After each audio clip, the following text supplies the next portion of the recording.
Perfect day for him, isn't it? Yep. If he gets hooked up on that pole. How will he get back? I hope he knows how to go against the wind.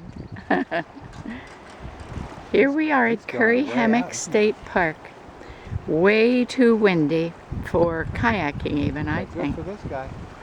Good for this guy. Some desperate snorkelers who are in like 1.5 feet of water, of mud, yeah.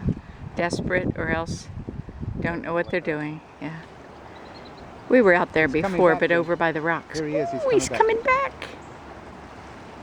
He does know what he's doing, thank goodness. Because you don't feel it from here, but it is a very blustery day. We're in the shade of a bush or two here.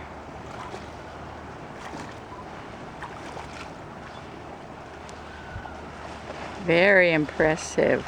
Whoa. Whoa, whoa.